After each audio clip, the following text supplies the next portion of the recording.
according to Luke. Glory to you, Lord Christ. Jesus took with him Peter and John and James and went up on the mountain to pray. And while he was praying, the appearance of his face changed, and his clothes became dazzling white. Suddenly they saw two men, Moses and Elijah, talking to him. They appeared in glory and were speaking of his departure, which he was about to accomplish at Jerusalem. Now Peter and his companions were weighed down with sleep, but since they had stayed awake, they saw his glory and the two men who stood with him. Just as they were leaving him, Peter said to Jesus, "Master, it is good for us to be here. Let us make 3 dwellings, one for you, one for Moses, and one for Elijah," not knowing what he had said. While he was saying this, a cloud came and overshadowed them, and they were terrified as they entered the cloud. Then from the cloud came a voice that said, "This is my son, my chosen. Listen to him." When the voice had spoken, Jesus was found alone, and they kept silent, and in those days told no one any of the things they had seen. On the next day, when they had come down from the mountain, a great crowd met him. Just then, a man from the crowd shouted, "Teacher, I beg you to look at my son. He is my only child." Suddenly a spirit seizes him, and all at once he shrieks. It convulses him until he foams at the mouth. It mauls him and will scarcely leave him. I begged your disciples to cast it out, but they could not. Jesus answered, "You faithless and perverse generation, how much longer must I be with you and bear with you? Bring your son here." While he was coming, the demon dashed him to the ground in convulsions. But Jesus rebuked the unclean spirit, healed the boy, and gave him back to his father. And all were astounded at the greatness of God. The Gospel of the Lord. Praise to you, Lord Christ. It was light, the brilliant light of a star that brought us to the end of the Christmas season in Epiphany, as the Magi were led to the Christ child. In these several weeks since, we have followed that star too, as Jesus was revealed through his baptism at the Jordan River, his miracle of wine in Cana, his acts of preaching and teaching and healing in Galilee, his calling of his followers. Today, this season comes to its own end in the most dazzling light of all, such a blinding blaze as to reveal Jesus in unmistakable glory, just in case the baptism, the miracles, and the teachings were not enough. This mountaintop mystical moment is chock full of symbolism, connecting Jesus across time to the faith of Israel, its history, and its prophets. To begin with, there was the mountain itself. For ancient cultures, these high places, these mountain peaks, sometimes enveloped in clouds, were places of mystery where significant encounters between the human and the divine took place, called theophanies. Moses met God on the mountain and received the law. Elijah, hiding out in his mountaintop cave, found God, not in the wind or the earthquake or even the fire, but in the still small voice. In this scene today, there is a visual change in Jesus as his face and his clothing radiate light, just as Moses' face glowed each time he emerged from the tent of meeting during the Exodus. And indeed, Moses and Elijah appear in the sight of Peter, James, and John to talk with Jesus about his own imminent Exodus. There's more. A cloud, probably not an ordinary storm cloud or a wispy puff of mist, but more like the pillar of cloud that led the Israelites from Egypt, settles over them as the voice pronounces words like those at Jesus' baptism. This is my Son, my chosen. Listen to him. When the voice had spoken, Jesus was left alone on the mountain peak, the 3 disciples sleepily watching from a distance, possibly wondering if what they witnessed was only a dream. In many paintings of this scene, there's a crowd at the bottom, seeming to look upward, seeing what had happened. In Luke's telling, though, it's just the 3, Peter, James, and John, and afterward they told no one for a long, long while. Why do you suppose that this otherworldly story is inserted at just this point in Jesus' ministry? At the midpoint, just after Peter has proclaimed Jesus to be the Messiah, and just before Jesus turns toward Jerusalem and his passion. Their transformation, and yes, I mean the 3 disciples too, has not wafted them into heaven or changed them into some kind of otherworldly beings. They are still flesh and blood. They still immediately go down from the mountain right back into the tears and the suffering of the world below.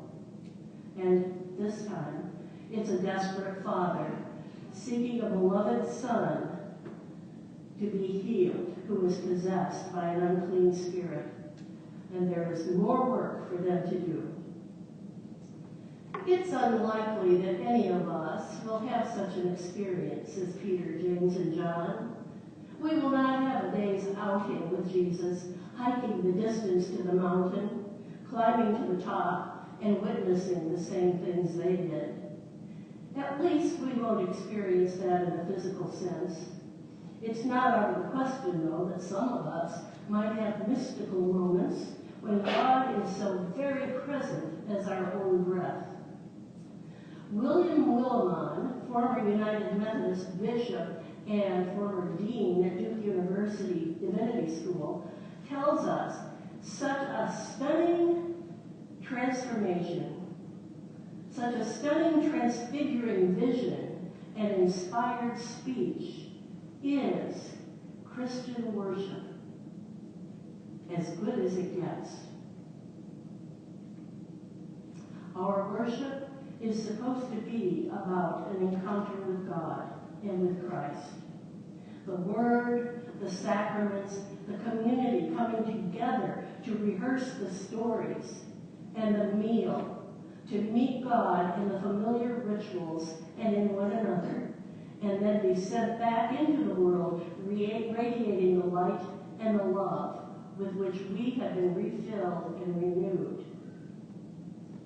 But maybe we worshipers are preoccupied or overwhelmed by a multitude of worries. Maybe we are distracted. The church is too noisy. The first hymn has too many verses.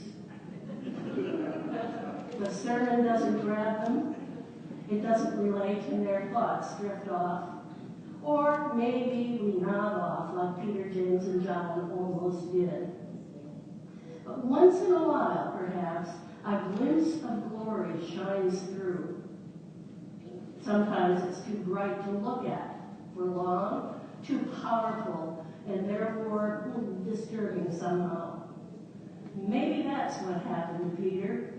Maybe that's why he took a practical approach. Build some tents, some boxes to contain the experience, to control it, and make it safe. Maybe we build boxes too in worship and in prayer. Keep it predictable, routine, or just go through the motions, not opening ourselves up to the glimpses that try to break through. Not leaving space for the Spirit to break through and transform our worship and us. Because that might mean that God is demanding something more of us than we are ready or willing to give. The question for us, as for Peter, James, and John, is this. Are the glimpses of Jesus' glory that we see when we see them sufficient to strengthen and equip us for our ministry? or when we go back into the world, is the disconnect with the world so big that we lose heart? This past week, your vestry took a day-long retreat led by one of our bishop's staff. We spent much of our time on an exercise, using it to tease out what our ministry here at Grace is all about and where we would like it to go in 2019 and beyond. The model we used has three main components: gather, transform, and send. We gather the people. We teach and pray. We preach and worship to be transformed to the way of Jesus. And then we are sent back into the world transformed and carrying this into our various callings to respond to the needs of those we encounter. Now, gather, transform, and send are common to all churches. Each individual faith community's way of doing this differs according to the unique gifts and practices that are present. How may those be combined to equip us? How may they strengthen us to confront the challenges of the world with love and compassion to make a difference? Today, in a little while, we will commission our new wardens, vestry members, and officers. The leadership of the church has shifted, and undoubtedly there will be some new and different ideas on the table, which is a good thing. As positive as things may be in our life together, and it is indeed positive, we never want to rest on our laurels and stay right where we are. It's a new day for Grace, and indeed for all churches. Our new leaders have stepped into the long stream of stories, traditions, and visions that they have received and must carry, while also finding new ways to use them to enliven and strengthen us, knowing that it is natural in human life to move on, even while honoring what has gone before. With the gifts these leaders bring, we will continue to gather, transform, and send in fresh and spirit-led ways. Now, when these leaders come forward for the commissioning, we probably will not see their faces and their clothes glowing in the dark. At least I don't think so. Now, our transformations and transfigurations tend to be more gradual. Maybe we don't even notice them for a while, or until we look back over a period of time. Or maybe they take a circular or spiral path instead of going straight ahead. But let us be clear that as things change, God is still here, still with us, still calling us to discipleship. Never promising that discipleship is easy. It has a price. Trust in God, the willingness to leap out into the unknown, not only looking back to what was, but also forward to what can be. Trust that with God's help, we can answer that call, being nourished and strengthened for the journey by our worship, our gatherings, and our prayers. For we are changed, even if we're drowsy or distracted or distressed.